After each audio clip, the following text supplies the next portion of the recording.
Bonjour à tous, j'espère que vous allez bien. J'espère que vous avez passé une bonne semaine. Je suis content d'être avec vous et avant de commencer, j'aimerais qu'on prie ensemble. Père éternel, je te remercie parce que cet après-midi, nous avons à nouveau l'occasion d'étudier les événements de la fin des temps. Je te prie d'être avec chaque personne présente, chaque personne qui regarde. Je te prie d'être avec moi, Seigneur. Aide-moi à pouvoir transmettre la vérité et que la vérité, et que ce soit une présentation qui aide les personnes à se préparer pour la fin. Au nom de Jésus-Christ, je te prie. Amen. Je suis content d'être avec vous en ligne, que vous regardez sur Zoom, que vous regardez sur la chaîne YouTube de Créteil, que vous regardez sur ma chaîne à moi ou éventuellement aussi sur la chaîne YouTube de Bagnolet que nous avons mis en place. Soyez les bienvenus. J'ai vécu aujourd'hui une très belle journée, un très beau sabbat. J'ai pu voir aussi ma deuxième église, Bagnolet. Sabbat dernier, j'étais à Créteil. Aujourd'hui, j'étais à Bagnolet et j'étais très content de revivre les moments à l'église. Alors, je vous encourage de vaincre la peur et d'aller à l'église là où il est possible parce que c'est ça notre vraie vie religieuse. Sabbat prochain, j'espère pouvoir être à Sénart parce que même si on a bénéficié de ce moyen d'Internet, mais la présence à l'église, mes frères et sœurs, de les voir, de parler avec eux directement, ça m'a beaucoup manqué et j'espère aussi avec vous. D'ailleurs, s'il y a quelque chose qui a été bonne concernant le confinement, bon, à part les bouchons qui n'étaient plus, on a pu se déplacer pendant ce temps-là, mais c'était aussi un signe d'une économie qui est à l'arrêt. Mais ce qui était bon est que le confinement nous a permis de vouloir le déconfinement. En étant séparés les uns et les autres, j'espère que ça nous a donné l'envie d'être ensemble. Et j'espère aussi que vous avez maintenu l'envie d'étudier les événements de la fin. Nous approchons petit à petit aussi de la fin, 2 ou 3 présentations maximum suite à celle de cet après-midi. Et nous avons donc terminé cette série. Pour aujourd'hui, nous allons donc étudier le temps de la détresse et la nuit de détresse de Jacob en particulier. Et je sais que ce temps de détresse, surtout la nuit de détresse de Jacob, crée beaucoup de peur dans les cœurs de fidèles. On s'imagine toutes sortes de tourmentes et certaines souhaitent plutôt être mises au repos que de vivre cette période. On s'imagine être seul à ce moment-là contre les forces sataniques déchaînées. J'essaierai cet après-midi de donner une juste image de la détresse sans minimaliser les soucis, mais sans les exagérer non plus. Déjà, il faut savoir que celui qui conduit tout est et reste Dieu. Et il n'a jamais laissé ses sujets seuls. Ça va non plus se passer à la fin. Ce qui compte le plus, c'est la relation que nous avons aujourd'hui avec Jésus, que nous bâtissons aujourd'hui avec lui. On revient, vous voyez, chaque fois sur l'importance de ce qui se passe aujourd'hui pour que nous soyons préparés à ces moments-là. Même la connaissance parfaite des événements et la reconnaissance des signes qui précèdent la fin ne peut remplacer notre relation personnelle et quotidienne avec le Seigneur. Mais si nous connaissons l'avenir, nous pouvons être mieux préparés. C'est pour cela que Dieu révèle à l'avance ce qui va se passer. Voilà Romains 13, le verset 11. Cela importe d'autant plus que vous savez en quel temps nous sommes. C'est l'heure de vous réveiller enfin du sommeil, car maintenant le salut est plus près de nous que lorsque nous avons cru. Voilà, c'est pour ça que il est important de connaître à l'avance parce que ce texte-là, il est écrit comme si c'était pour nous aujourd'hui, l'année 2020. Nous sommes beaucoup plus proches de la fin qu'au moment où nous avons cru il y a 1, 2, 3, 30, 40 ans en avant. Vous voyez, il y a une ressemblance entre l'épreuve qu'ont subi les 3 amis de Daniel et la fin. Chaque fois, le test a été lié à un commandement. Dans le cas des 3 amis de Daniel, c'était le 2e commandement qui était en jeu. À la fin, ça sera le 4e. Mais chaque fois, le test concerne la fidélité, l'exactitude du respect des commandements de Dieu, la fidélité envers Dieu. Et en même temps, comme Jésus a accompagné ces 3 sujets qui étaient fidèles à lui, il accompagnera son peuple aussi à la fin des temps pendant la détresse. Il y a d'ailleurs un principe biblique qui dit que personne ne sera tenté au-delà de ses capacités de résister face à la tentation. Parfois, nous avons l'impression de ne plus pouvoir supporter la difficulté, mais c'est Dieu qui nous connaît le mieux. Voilà aussi le texte 1 Corinthiens 10, 13. Aucune tentation ne vous est survenue qui n'ait été humaine, et Dieu qui est fidèle ne permettra pas que vous soyez tentés au-delà de vos forces. Mais avec la tentation, il préparera aussi le moyen d'en sortir, afin que vous puissiez la supporter. Alors, mes frères et sœurs, pensez-vous que cette promesse tellement belle ne sera plus en vigueur à la fin? Bien sûr qu'elle est en vigueur et que Dieu va agir selon ses propres mots. Et ceux et celles dont Dieu sait qu'ils ne résisteraient pas dans la détresse, là oui, nous savons que Dieu les appellera au repos avant que les événements commencent, pour les préserver pour la vie éternelle. Ça pourrait être des personnes faibles dans la foi, dont Dieu sait que les épreuves seraient très difficiles. Ça pourrait être des personnes très âgées qui, pour d'autres raisons plutôt physiques cette fois-ci, ne supporteraient pas ce qui viendrait sur eux ou des personnes faibles physiquement. Ça pourrait être des très petits enfants.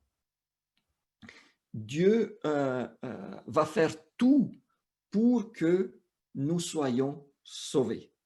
Et d'ailleurs, je pense que vous êtes d'accord avec moi, je préférais 10 fois que Dieu me met au repos au lieu de me laisser vivre encore ces quelques mois, parce que je pense que ce ne sont pas des années pendant le temps de la détresse, que de les vivre et de perdre mon salut. Bien sûr que dans ce cas-là, être mis au repos sera une grande bénédiction.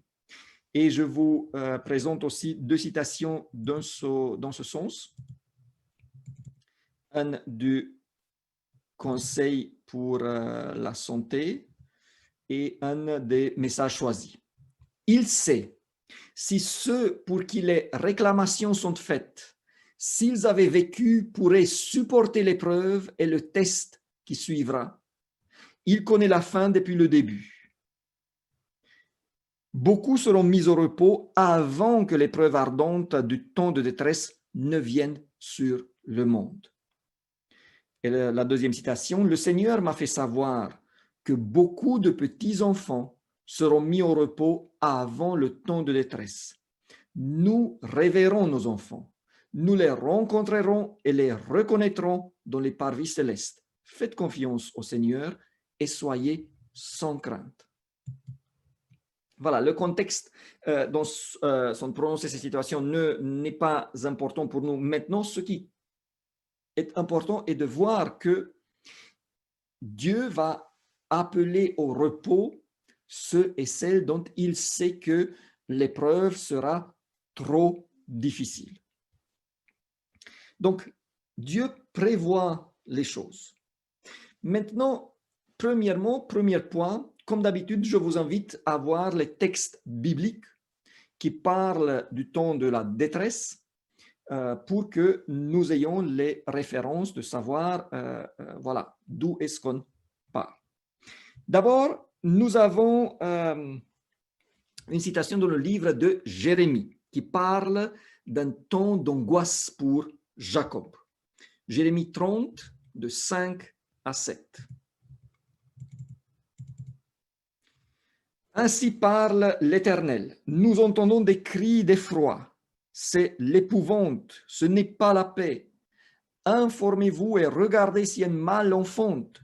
Pourquoi vois-je tous les hommes les mains sur leurs reins, comme une femme en travail? Pourquoi tous les visages sont-ils devenus pâles? Malheur, car ce jour est grand. Il n'y en a point eux de semblable. C'est un temps d'angoisse pour Jacob, mais il en sera délivré.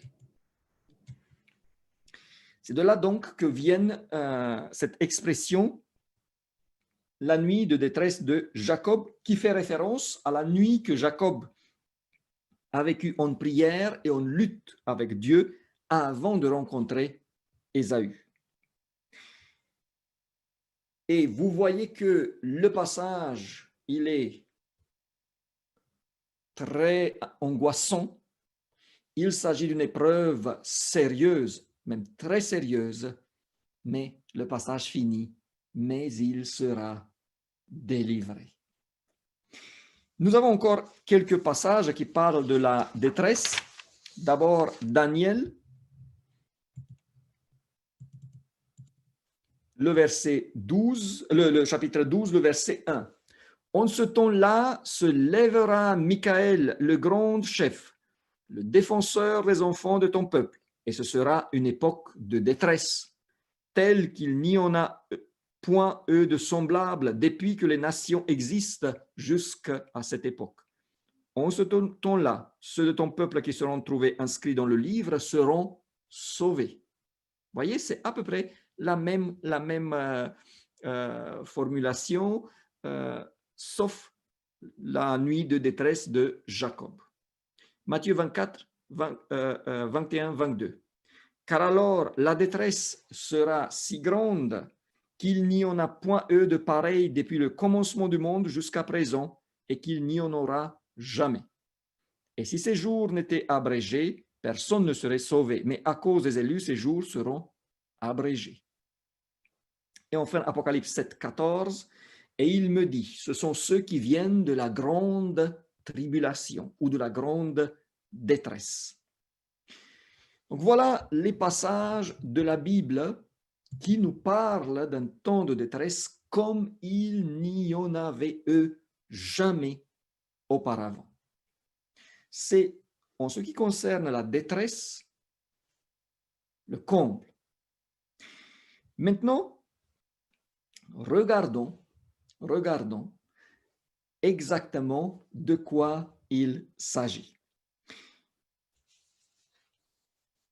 Quelles sont les différentes périodes dans la détresse et les différentes détresses? Si nous regardons la période de la faim, nous pouvons différencier le temps de la détresse de deux points de vue. D'un côté, du point de vue de l'intensité, et de l'autre côté, du point de vue du type de la détresse. En ayant déjà étudié les événements jusqu'ici, nous pouvons nous rendre compte que c'est logique de parler de détresse dans le cadre du temps de la faim à partir de la promulgation des lois sur le dimanche. Avant cela, on peut parler des crises, comme cette crise-là du Covid-19 que nous venons de traverser. Il y en aura d'autres crises, Mais à partir de la promulgation des lois du dimanche, on peut parler de la détresse, du temps de la fin. Nous avons donc une première période entre la promulgation de ces lois et la fin de la grâce. C'est une détresse qui coïncide du point de vue du temps avec la proclamation du grand cri. Ça, nous l'avons vu aussi. Et cette période-là, surtout si on la compare avec celle qui va suivre, est une détresse, bon, j'ai dit, d'intensité moyenne. Ce n'est pas encore le pic. La cause de cette détresse est justement dans la promulgation de ces lois sur le dimanche et de la persécution qui en découle. Et également concernant l'Église, le criblage et les personnes qui nous quittent. Ça commence même avant le temps, les lois de dimanche. Ensuite, concernant la période entre la fin de la grâce et le retour de Jésus, celle-là, je l'ai décrite et je pense qu'on peut la décrire comme étant la grande détresse, la grande tribulation, comme dit la Bible. Alors que les infidèles seront confrontés avec les fléaux qui vont tomber, dont on va discuter la prochaine fois, les fidèles traverseront, eux, le temps de la détresse. Et il y a aussi deux aspects pendant ce temps-là. Nous avons celui de la persécution qui s'intensifiera de plus en plus jusqu'à ce que le décret de mort sera donné, mais nous avons surtout l'autre type de détresse, celui que nous appelons la nuit de détresse de Jacob ou l'angoisse de Jacob. Voilà un schéma par rapport à cela. Donc, nous avons la loi de dimanche et jusqu'à la fin de la grâce, une détresse d'intensité moyenne, comme je l'ai décrit. Ensuite, entre la fin de la grâce et le retour de Jésus, nous avons celle que j'ai appelée la grande détresse, où il y a le décret de mort à un certain moment et où nous avons la nuit de Jacob. Maintenant, parlons de la grande détresse. Vous vous avez rendu compte que entre la loi de dimanche et la fin de la grâce, la détresse va en même temps avec la proclamation du grand cri. La grande détresse. Alors, regardons d'abord la détresse du point de vue de la persécution, de la pression qui vient de l'extérieur. Suite à la fermeture de la grâce, nous l'avons vu déjà, l'Esprit Saint s'est retiré et les gens sont beaucoup plus influencés par Satan. Ajoutons à cela une crise générale qui est déjà présente et qui a amené justement à des lois pour obliger les gens à observer le dimanche. Et en plus, les fléaux qui commencent à tomber et nous avons un cocktail extrêmement explosif. Le monde non seulement sera dans le chaos, mais le monde sera un chaos. Voilà une citation intéressante dans ce sens. L'esprit d'anarchie qui fermente chez tous les peuples et dont les explosions intermittentes font frémir le monde nous donne une idée de la violence du feu qui, le moment venu, éclatera, couvrant notre terre de ruines et de désolation.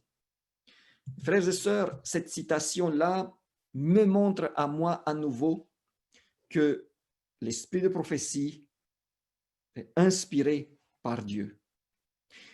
Vous voyez, l'esprit d'anarchie qui fermente chez tous les peuples. Ça a été écrit il y a beaucoup de temps en avant, mais si tu lis ça, c'est comme si c'était aujourd'hui, même avant cette crise du Covid. C'est ça, un esprit d'anarchie qui fermente.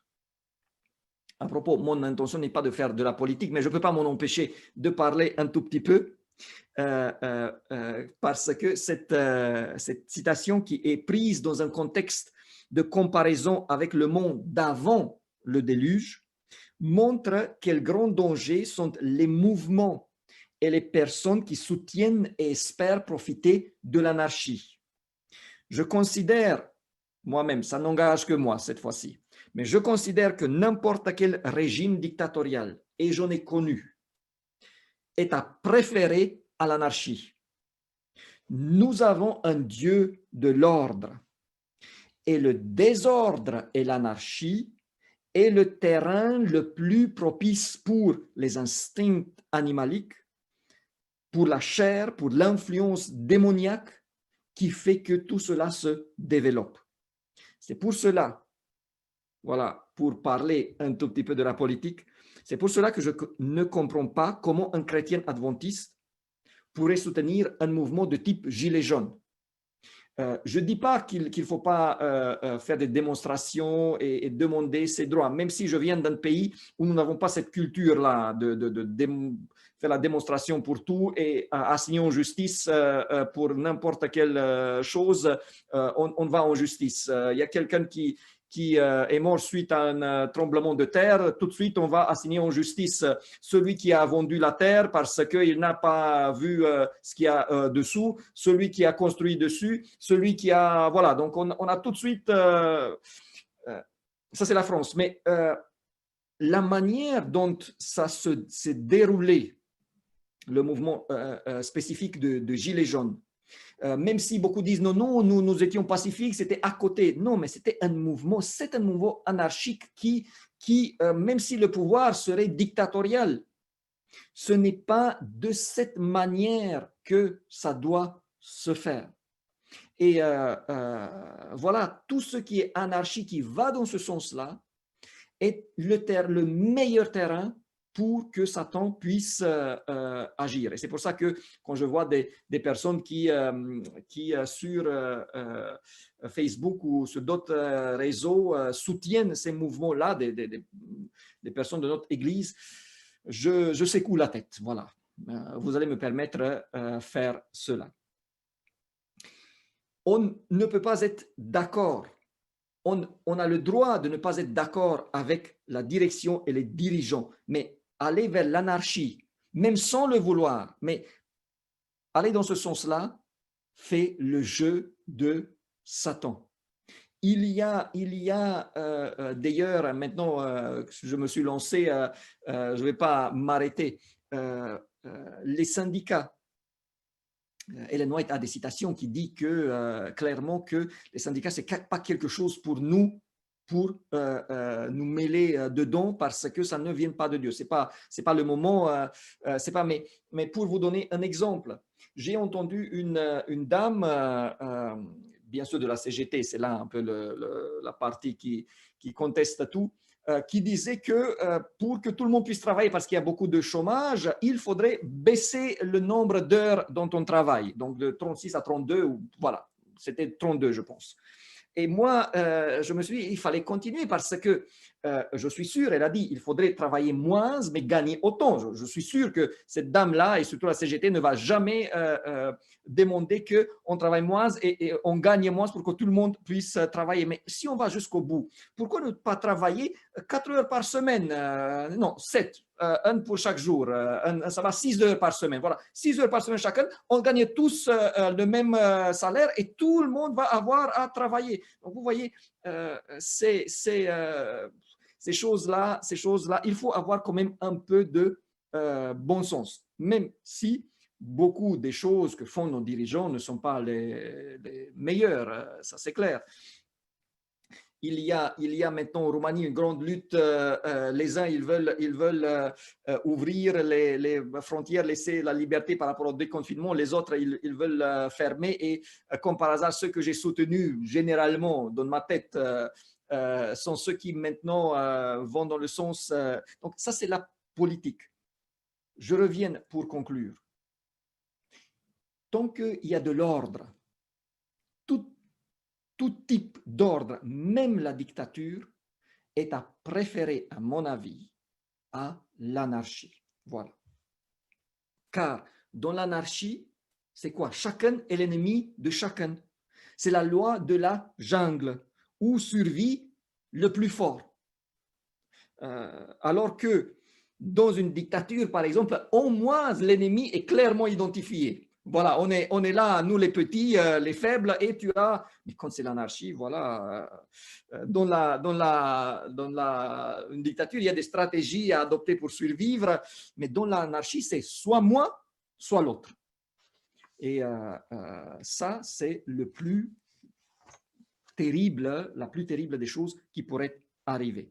De toute façon, le passage que nous avons lu nous dit que pour imaginer le temps de la fin, il ne faut pas prendre comme exemple une dictature, mais plutôt l'anarchie générale qui est influencée directement par Satan.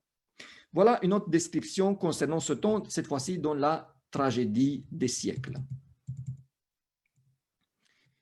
Les anges de Dieu, ayant cessé de tenir en échec la violence des passions humaines, tous les éléments de discorde seront déchaînés. Le monde entier passera par une catastrophe plus redoutable que celle dans laquelle périt l'ancienne Jérusalem. Un seul ange fit autrefois mourir tous les premiers-nés des Égyptiens. La puissance de destruction sera, dès qu'il leur permettra, abandonnée aux mauvais anges. Il y a maintenant des forces toutes prêtes à répandre la désolation en tout lieu et qui n'attendent que la permission de Dieu. Pendant ce temps-là, Satan et ses anges vont pouvoir enfin, selon eux, régner selon leurs désirs, sans règles, sans retenue, avec très peu de retenue. Ils ne pourront pas donc faire vraiment tout, mais le cadre que Dieu leur a posé jusque-là, parce que les forces sataniques, elles peuvent agir, mais Dieu leur a mis un cadre. Ils ne peuvent pas franchir certaines frontières. Mais là, le cadre sera beaucoup plus généreux les concernant. Et bien sûr que la colère de Satan se dirige contre les adorateurs de Dieu. Et il fera en sorte que ceux qui l'ont suivi, ces sujets à lui, aient la conviction que ce sont eux, les adorateurs de Dieu, la cause de tous les malheurs. D'un côté, donc, les fidèles de Dieu ont attiré l'attention à eux, sur eux, en proclamant le grand cri, malgré les efforts de la plupart à imposer l'adoration du dimanche. Donc, il y a toujours un petit nombre qui dit le contraire. Et ceux qui ont été convaincus de respecter, d'observer le sabbat, seront aussi très mal vus. Ensuite, avec les fléaux qui tombent, les sentiments seront exacerbés et les gens chercheront donc les boucs émissaires pour ce qu'ils subissent. On continue avec la tragédie des siècles. C'est la page suivante, 667. On a souvent accusé ceux qui honorent Dieu d'attirer des fléaux sur l'humanité. À ce moment-là, ils seront considérés comme étant la cause des effrayantes convulsions de la nature, aussi bien que des luttes sanglantes qui désoleront la terre.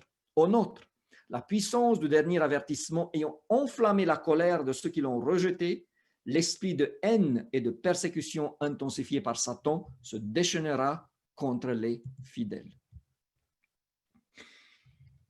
Excusez-moi, il y a encore une citation. Alors tombèrent les 7 fléaux. Ceux-ci rendirent les méchants furieux contre les justes. Ils croyaient que nous avions attiré sur eux les jugements de Dieu. S'ils pouvaient, pensaient-ils, débarrasser la terre des gens tels que nous, ces fléaux cesseraient. Un décret fut promulgué ordonnant l'extermination des saints, ce qui amena ceux-ci à crier jour et nuit pour obtenir la délivrance. Et maintenant, ça c'est le premier écrit, événement de dernier jour. Si le peuple de Dieu met sa confiance en lui et par la foi se repose sur sa puissance, les pièges de Satan seront déjoués à notre époque de manière aussi éclatante qu'au jour de Mardoché. Nous arrivons donc, selon Apocalypse 13, à la promulgation d'un décret qui condamne à la mort tous ceux et celles qui refusent d'observer le dimanche.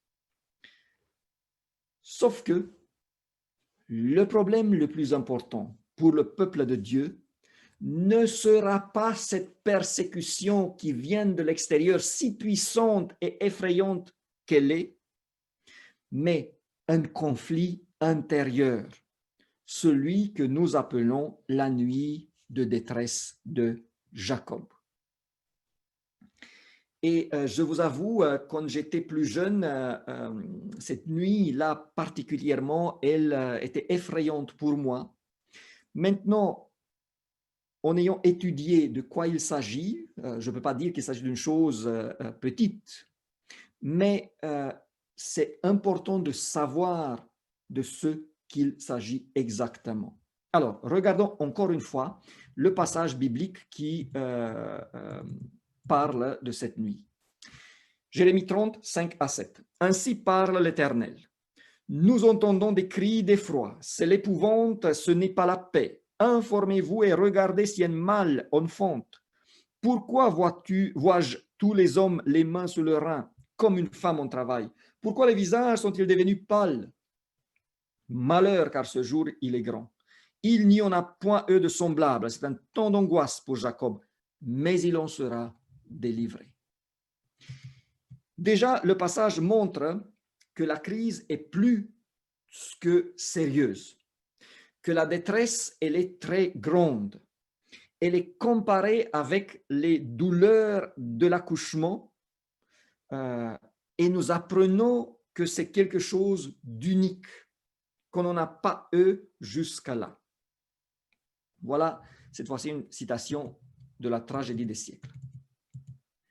Un temps de trouble tel qu'on n'en a jamais vu de semblable sera bientôt sur nous. Et nous aurons besoin d'une expérience que nous n'avons pas encore acquise et que beaucoup ne peuvent acquérir du fait de leur indolence. L'épreuve est souvent plus grande qu'on l'anticipe que dans la réalité. Mais il n'en va pas de même de la crise qui est devant nous. La description la plus saisissante ne serait rendre la grandeur de l'épreuve. Alors, vous voyez comment c'est sérieux. Normalement, les épreuves, on les vit plutôt dans la peur. Et quand on arrive là, ce n'est plus tellement difficile comme on en a pensé auparavant. Mais cette fois-ci, c'est quelque chose dont on n'a pas pu s'imaginer auparavant. Et pour comprendre ce moment, il faut aller maintenant dans la Bible pour voir d'où ça vient, à quoi il est comparé et tirer les enseignements. Nous devons partir de l'expérience de Jacob à la rivière de Jabbok, mais il faut ajouter encore deux expériences similaires que nous avons dans la Bible pour avoir un tableau complet. L'expérience d'Abraham, quand Dieu lui a demandé de sacrifier Isaac, et la nuit de Jésus dans le jardin de Gethsémani. Regardons donc de quoi il s'agit pour qu'on puisse tirer les conclusions de ce qui nous attend. Je vais le faire en cours parce que là, c'est un thème dont je pourrais parler des heures. C'est du matériel pour plusieurs prédications que j'ai d'ailleurs en tant que projet. Les caractéristiques de la nuit de la détresse. Alors, premièrement, Abraham, Jacob, Jésus. Pour les trois, il s'agit d'une expérience de nuit pour Jacob et pour Jésus. Une nuit, pour Abraham, c'est 2 jours et 2 nuits. C'est pour cela qu'on parle de la nuit de détresse, parce que Jacob et Jésus, c'est la nuit, alors que Abraham, c'est 2 jours et 2 nuits. Donc, pour nous, en tant que peuple de Dieu à la fin, ce n'est pas le point le plus important, c'est plutôt un symbole. C'est une nuit comme, parce que la nuit, elle est angoissante. 2. C'est une lutte intérieure. La nuit de détresse, c'est une lutte intérieure, extrêmement dure, mais limitée dans le temps. Ce sera pour le peuple de Dieu à la fin une lutte intérieure, très sérieuse, très dure, mais également d'une durée relativement courte. 3. Ce qui cause la détresse. Dans chaque situation, la détresse est causée par le péché. Péché qui traîne depuis longtemps sans être résolu. Abraham n'est pas allé jusqu'au bout pour faire confiance à Dieu. Il a menti par rapport à Sarah quand il était en Égypte. Il a épousé Agar pour avoir un fils. Il a menti à nouveau par rapport à Sarah en Guérar. Ce sont ces péchés qui font que Dieu le met à l'épreuve et une qui est très, très difficile. Jacob a menti et a trompé son père et son frère. Ce problème-là, même s'il a demandé pardon entre-temps à Dieu, n'est pas encore résolu. Il n'est pas encore résolu totalement. Jésus, c'est toujours le péché qui provoque la nuit de la détresse, mais ce ne sont pas les siens, mais les péchés des humains. Et là aussi, donc, je répète, la cause est le péché. Ça veut dire que, en parallèle à la fin des temps, la cause doit être aussi le péché, le nôtre. Les péchés que nous avons commis causeront la détresse et l'angoisse par rapport à l'assurance d'avoir demandé et obtenu le pardon. La logique veut, dans ce sens-là, que plus nous avons commis des péchés, plus sérieux cela, plus cette nuit sera longue et dure. 4. Chaque fois, Dieu est perçu plutôt comme un ennemi au lieu d'un ami qui te soutienne. C'est aussi une lutte avec Dieu. Je ne dirais pas contre Dieu, mais c'est une lutte avec Dieu. Concernant Abraham, c'est Dieu qui lui demande de sacrifier Isaac. C'est donc une lutte intérieure avec Dieu. Abraham n'est pas agressé par des ennemis pour se tourner vers Dieu et chercher du secours. Mais c'est entre lui et Dieu que se donne cette lutte terrible. Jacob, de son côté, il y a une lutte intérieure, mais cette fois-ci, cette lutte est également extérieure avec Dieu. Ésaü le menace, mais il doit résoudre et clarifier un problème avec Dieu qui se présente comme un ennemi pour qu'il puisse ensuite pouvoir faire face à son frère. Jésus aussi mène une lutte avec son Père. Mes frères et sœurs, je répète ce que je dis maintenant en quelques phrases.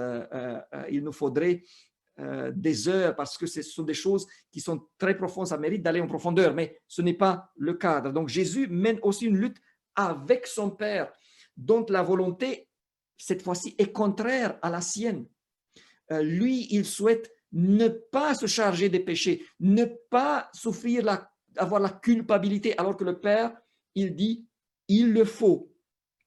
Et là aussi, c'est une lutte intérieure donc avec Dieu qui le pousse dans une direction, qui est la bonne bien sûr, dont l'être entier de Jésus s'oppose. Maintenant, si on tire les conclusions par rapport au peuple de Dieu à la fin, il devrait s'agir aussi d'une lutte avec Dieu pour s'assurer du fait qu'on est pardonné et accepté par lui.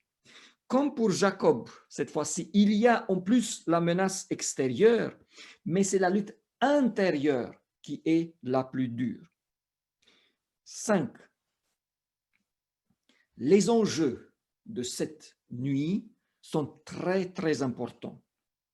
Une défaite sera un désastre. Abraham et Jacob, si il n'obtiendrait pas, s'il n'aurait pas obtenu la victoire dans cette lutte, il ne serait pas probablement des pères du peuple élu. Et Jésus, s'il n'aurait pas gagné, s'il n'avait pas gagné la lutte, il ne serait pas été, il n'avait pas été le sauveur des pécheurs. Pour le peuple de Dieu à la fin, le désastre serait de ne pas avoir obtenu auparavant le pardon pour tous les péchés. 6.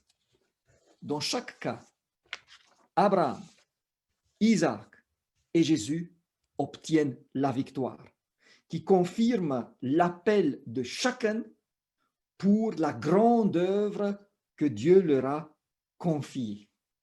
Vous voyez, on sort de ce qui est désolant et nous avons la victoire. Et chaque fois, la personne qui sort victorieuse de cette nuit, maintenant elle est prête à assumer pleinement ce que Dieu leur a confié.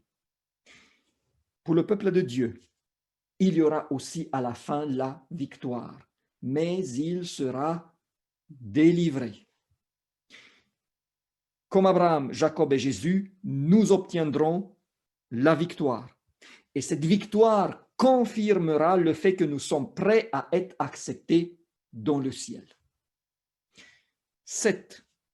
La victoire est obtenue chaque fois en faisant totalement confiance à Dieu jusqu'au bout, malgré les signes extérieurs, malgré beaucoup des choses qui pourraient dire le contraire. La personne fait confiance jusqu'au bout et elle obtient la victoire. Nous obtiendrons la victoire de la même manière à la fin en faisant confiance à notre Seigneur. Et 8, ensuite, la preuve que la lutte, même si elle est très dure, elle ne dépasse pas les forces des personnes impliquées. Donc, la victoire est la preuve que cette lutte, elle est dure, mais qu'elle ne dépasse pas les forces, même si elle amène les gens jusqu'au bout de leur résistance. À la fin, l'épreuve sera dure, mais elle n'excédera non plus la possibilité de résister. Pour conclure, la nuit de détresse du peuple d'Israël tient du fait que Jésus a fini son intercession dans le sanctuaire et de l'angoisse qu'il y ait un péché qui n'a pas été pardonné, ce qui les condamnerait à la mort éternelle du peuple d'Israël du temps de la fin, et qui le ferait indigne de bien représenter le Sauveur dans le dernier conflit. Donc je répète, c'est très important. Cette nuit de détresse vient du fait que on s'est rendu compte, l'intercession est finie, on ne peut plus être pardonné, et maintenant il y a cette angoisse, est-ce que j'ai confessé et je me suis fait pardonner tous les péchés? Car sinon je suis condamné à une mort éternelle et je serai indigne de représenter mon Seigneur dans la lutte dont je fais part. Nous avons quelques citations d'Ellen White dans ce sens qui sont très, très bonnes, qui nous expliquent bien ce que j'ai essayé à dire en partant de la Bible. Tragédie du siècle. Bien qu'entouré d'ennemis résolus à l'écraser, le peuple de Dieu ne sera pas inquiet à cause des persécutions. Il craindra de ne s'être pas repenti de tous les péchés et de s'être privé en raison de quelques fautes du bénéfice de cette promesse du Sauveur. S'il avait l'assurance de son pardon, il ne reculerait ni devant la torture ni devant la mort, mais il redoutera de perdre la vie par sa propre faute et de jeter l'opprobre sur le nom de Dieu. Voilà donc, encore une fois, l'enjeu de cette épreuve. Maintenant, allons un peu plus en détail. Patriarches et prophètes. Telle sera l'expérience du peuple de Dieu dans la lutte finale avec les puissances du mal. Dieu éprouvera sa foi, sa persévérance et sa confiance en lui. Voilà ce qui est éprouvé.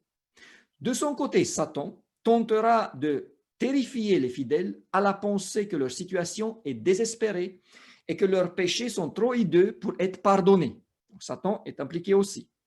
Le sentiment de leur faiblesse sera si vif que par moments leur espoir sombrera. En revanche, au souvenir de l'infinie miséricorde de Dieu et de leur sincère contrition, ils se réclameront des promesses faites aux pécheurs. Leurs prières ne seront pas immédiatement exaucées, mais leur foi ne faiblira point. Ils s'attacheront à Dieu de toute leur âme et répéteront avec Jacob, je ne te laisserai point aller, que tu ne m'aies béni. Alors, mes frères et sœurs, quelques points importants. De la part de Dieu, cette expérience est comme pour Abraham, une épreuve pour la confiance, surtout, et en plus pour la persévérance. De l'autre côté, Satan essaye à faire sombrer les personnes en agissant à sa manière, en leur présentant leurs péchés d'une manière exagérée pour les pousser dans le désespoir. Mais le résultat sera une affirmation et une fortification de la foi et de la confiance en Dieu. Et maintenant, une citation qui nous dit quel est le secret principal de la victoire dans cette épreuve. Patriarches et prophètes, toujours la page 178. Si Jacob ne s'était pas repenti auparavant, Dieu n'aurait pu l'exaucer ni lui sauver la vie. De même dans le temps de détresse, tandis que les enfants de Dieu seront torturés par l'angoisse et la crainte. Si des péchés non confessés devaient revenir à leur mémoire, ils seraient écrasés. Le désespoir ferait sombrer leur foi et il ne leur resterait plus assez de confiance pour demander à Dieu la délivrance. Bien que profondément conscients de leur indignité, ils n'auront pas des torts cachés à révéler. La victoire est assurée par le fait qu'aucun péché n'a pas été omis d'être confessé et pardonné, et que les fidèles ont réglé ces problèmes. Voilà donc, mes frères et sœurs, le secret. Il est important de régler le problème du péché aujourd'hui. Il faut qu'aujourd'hui, nous disons, Seigneur, laisse-moi regarder en arrière s'il y a des choses dont je suis passé où je ne t'ai pas demandé pardon. Il faut qu'on fasse ce qu'il faut faire. Et le peuple de Dieu, vous voyez, la préparation est aujourd'hui. On s'approche de Dieu, on va vaincre les péchés, on est de plus en plus sérieux, et quand on entre dans cette période-là, on sera préparé. Et justement, le point suivant, nous avons encore 2 points, la préparation pour le temps de la détresse et les encouragements à la fin. Alors, la préparation, du point de vue physique, qu'est-ce qu'il faut faire, la crise du point de vue physique, la détresse qui vient de l'extérieur, qu'est-ce qu'il faut faire, comment se préparer à cette période? Est-ce qu'il faut se préparer quelque part une cachette avec des provisions, où on amène de l'eau, des sacs de farine, de graines, de pommes de terre, de la viande fumée ou séchée, des saucissons, des conserves, des pâtes, des fruits secs, etc. Est-ce que c'est ça qu'il faut faire? C'est ça qui va nous préserver. Je vois que les personnes qui sont devant moi sur Zoom, au moins, ils rigolent. Oui, vous avez rendu compte, ce n'est pas ça. Ce n'est pas de telle manière qu'on se prépare en se jetant sur les supermarchés pour faire le vide dans les rayons. Alors, voilà une citation de Première écrit qui est claire là-dessus. le Seigneur m'a montré maintes fois qu'il est contraire à la Bible de faire des provisions pour subvenir à nos besoins temporels pendant le temps de trouble. Je vis que si les saints mettaient de côté des vivres chez eux ou dans les champs pour ce moment-là, alors que l'épée, la famine et la peste séviraient dans le pays, ces vivres seraient enlevés par la violence et des étrangers moissonneraient leurs champs. Mes frères et sœurs, laissez-moi faire une parenthèse. Je sais qu'il y a des personnes qui ont des forts doutes par rapport aux écrits d'Ellen White. Et il y a beaucoup de raisons pour cela. Une des raisons est que certains utilisent que les écrits d'Ellen White au lieu d'utiliser la Bible, et en plus comme un marteau, et ça crée le disconfort, et ainsi de suite. Mais nous, en tant que peuple de Dieu, nous avons un privilège extraordinaire que Dieu a inspiré cette femme pour que nous ayons des détails en plus, parce que nous n'avons pas fait le nécessaire avec la Bible pour tout étudier, et il nous a donné une richesse de détails par rapport à ce que nous devons faire aujourd'hui, par rapport à la manière de nous comporter, mais aussi par rapport au temps de la fin.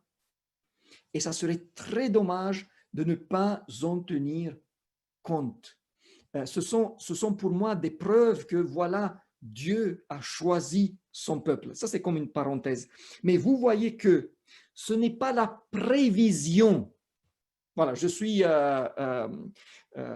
une bonne partie des origines allemandes et moi, je suis dans la prévision, dans la préparation. Nous sommes une famille où voilà, il y a toujours assez, mais ce n'est pas ça qui va nous sauver. Ce n'est pas la prévision. Et ça peut même être dangereux. C'est logique, car nous devons vivre par la foi, bien sûr, et ne pas faire comme celui dont Jésus a raconté la parabole, qui a dit « Maintenant, j'ai assez de vivre et je peux dire, voilà, mon âme, sois tranquille, j'ai assez jusqu'au retour de Jésus, je n'ai plus à me faire... » Non. Nous devons savoir vivre par la foi.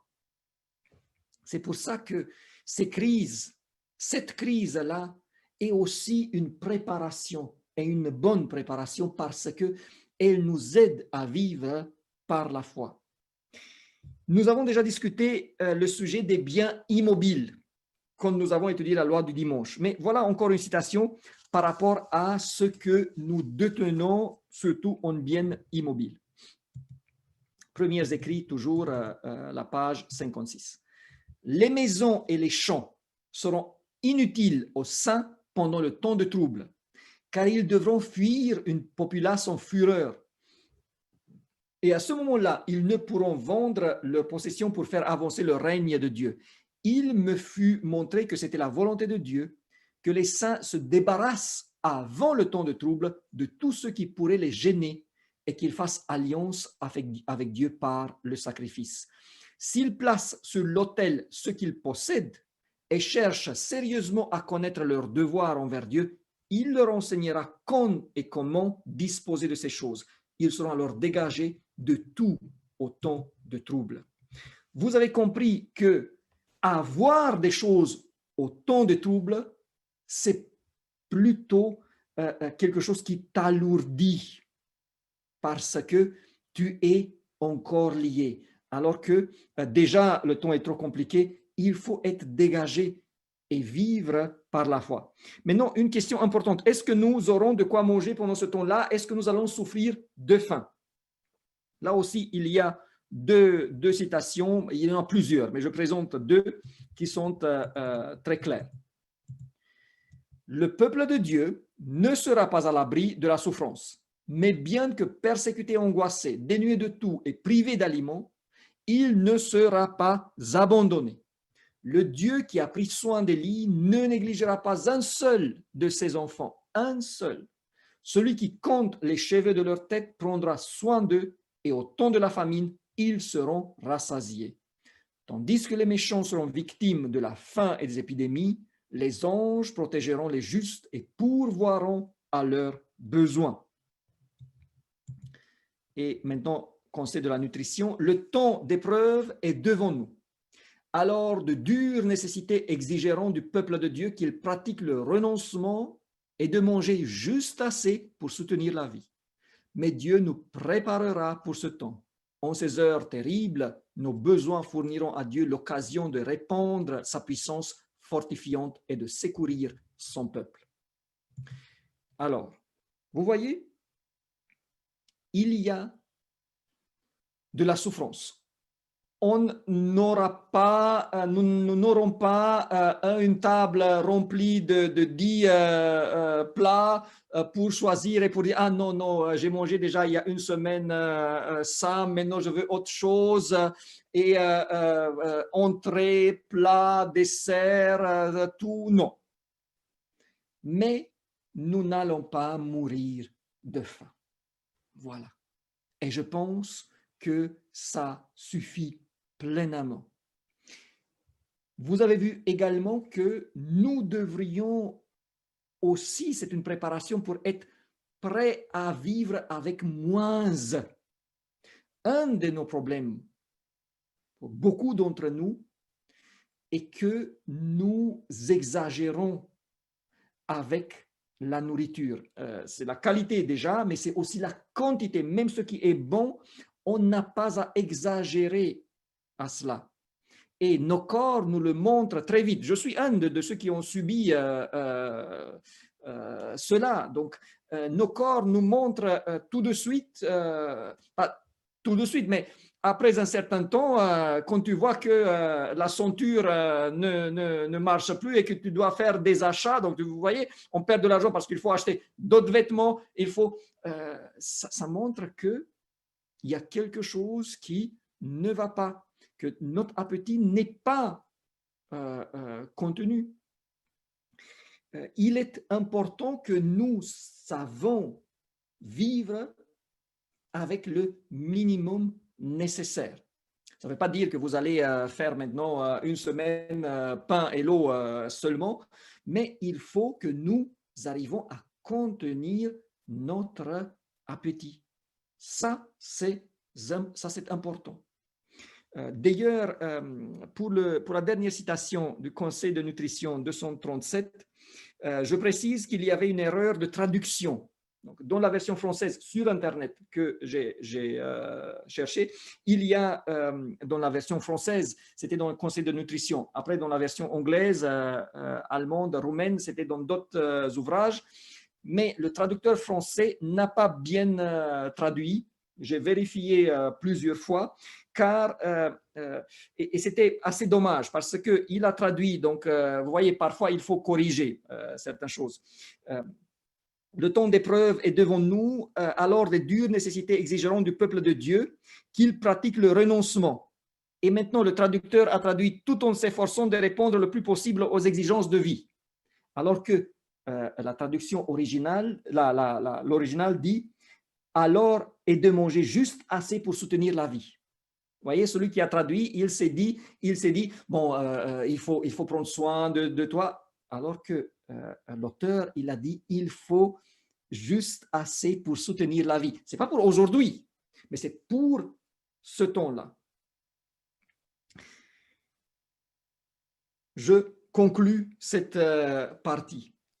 L'idée principale est qu'il y aura de la souffrance, que nous n'allons pas manger pour grossir, et que si on est préparé à une telle situation, ce sera très bien.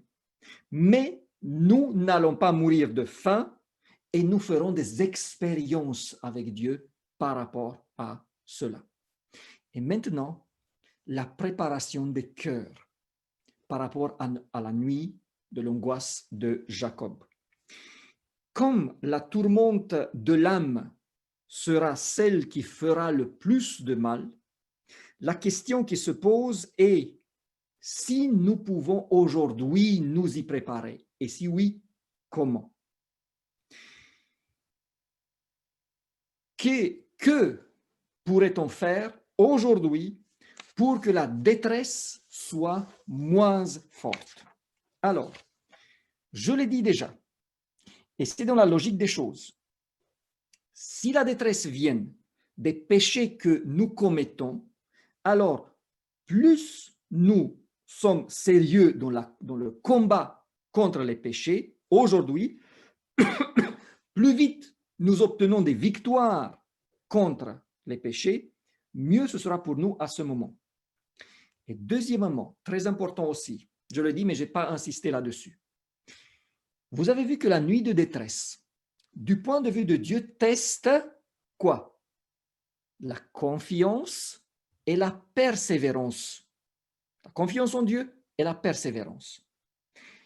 C'est toujours dans la logique des choses que si aujourd'hui, nous utilisons bien les occasions pour fortifier notre confiance et notre persévérance, l'épreuve sera moins dure.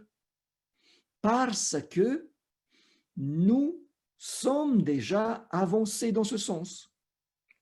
Abraham a manqué plusieurs occasions de démontrer sa totale confiance en Dieu.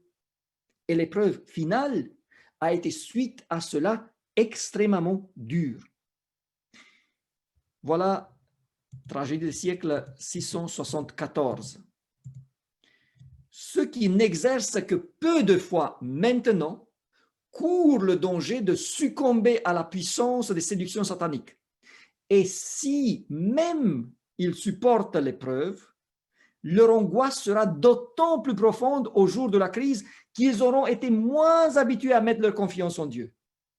Les leçons de foi qu'ils auront négligées dans le temps ordinaire, ils devront les apprendre sous la rude pression du découragement. Vous voyez, mes frères et sœurs, si Dieu aujourd'hui, si nous avons aujourd'hui une épreuve, disons, Seigneur, tu sais pourquoi, aide-moi à bien m'en sortir. Mais c'est une occasion de grandir et de nous préparer. Vous voyez que même si nous sommes après la fermeture de la grâce et qu'à ce moment-là, il n'y a plus le danger d'être perdu, mais qu'il faut quand même encore acquérir quelques points. Et mieux on est préparé aujourd'hui, plus facile ce sera à ce moment-là. C'est pour cela que chaque épreuve, chaque difficulté représente une chance de grandir et de se préparer pour le ciel, mais aussi de faire fortifier notre confiance, notre persévérance pour la nuit de la détresse. J'en ai parlé déjà et je ne vais plus répéter, mais si aujourd'hui j'ai des difficultés pour avoir mon sabbat, c'est une occasion excellente de plusieurs points de vue, pour l'obéissance, pour la confiance en Dieu, pour faire des expériences, pour donner un bon exemple, un bon témoignage. Alors, prenons cette occasion comme une excellente opportunité. N'allez pas maintenant vous fâcher avec le chef pour faire exprès qu'il vous licencie. Ça, c'est provoquer la chose. Ce n'est pas ça. Mais si on est mis dans l'épreuve, disons, Seigneur, maintenant, c'est à toi de me soutenir. Encore une citation. On s'approche de la fin. J'ai vu que le temps où Jésus doit officier dans le lieu très saint est sur le point de finir et que sa venue est très proche. Nous devrions employer tous nos loisirs à sonder la Bible qui nous jugera au dernier jour. Mes chers frères et sœurs, pensons constamment au commandement de Dieu et au témoignage de Jésus et laissons-les repousser nos soucis mondains. Qu'il soit l'objet de vos méditations quand vous vous couchez et quand vous vous levez. Vivez et agissez toujours en vue de la venue du Fils de l'homme. Le temps du scellement est très court et sera bientôt dans le passé. Aujourd'hui, alors que les 4 anges retiennent les 4 vents, assurons notre vocation et notre élection. À nouveau, c'est l'accent sur aujourd'hui. Nous revenons toujours et toujours à la préparation nécessaire aujourd'hui. Il est important de savoir ce qui se passera. Il est plus important d'attendre et de se réjouir de la rencontre avec Jésus qui nous attend à la fin de ce parcours. Mais le plus important est d'utiliser les occasions que nous avons et de nous préparer à ce qui va venir dès aujourd'hui. Et maintenant, les encouragements. Il s'agit de la nuit de la détresse. Il nous faut être encouragés. Mes frères et sœurs, nous n'avons pas à avoir peur et pas aujourd'hui. Il ne faut pas avoir une peur avant que ça arrive. Nous n'avons pas à avoir peur de la détresse qui est devant nous. Mais nous devons être responsabilisés, ça c'est vrai. Mais pas de peur, car Dieu ne nous a jamais lâchés. Il ne va pas le faire à ce moment-là non plus.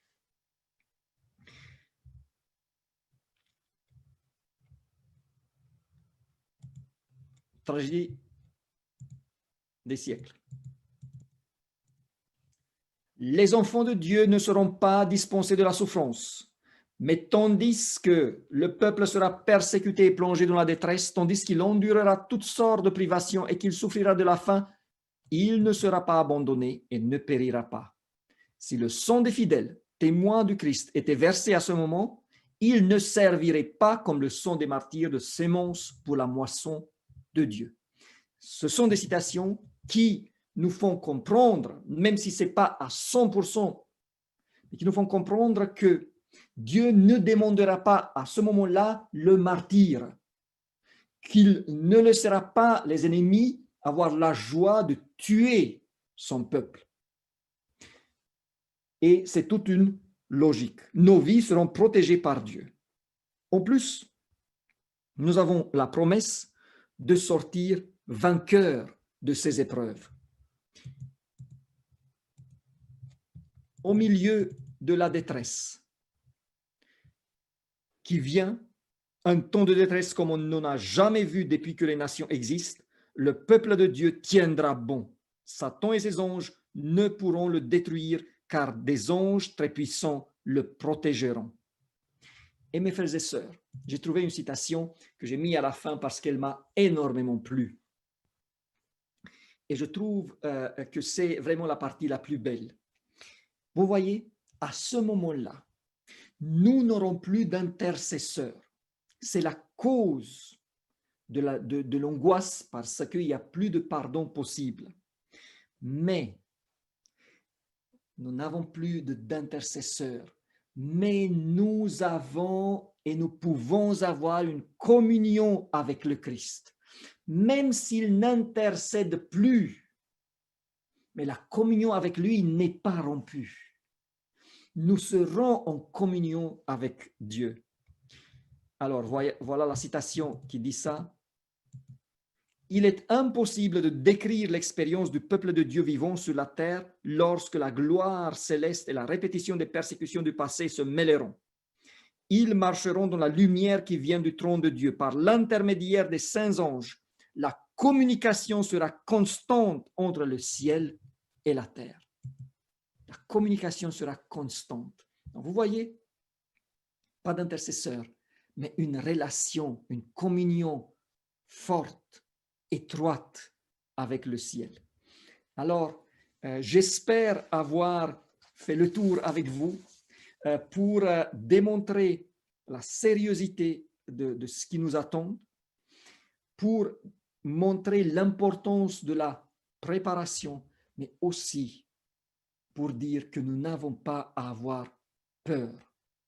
Nous devons nous préparer, mais nous devons aussi savoir que nous serons vainqueurs, que Dieu nous sortira de là et que la fin, et nous allons voir ça, sera la grande rencontre avec notre Seigneur Jésus-Christ.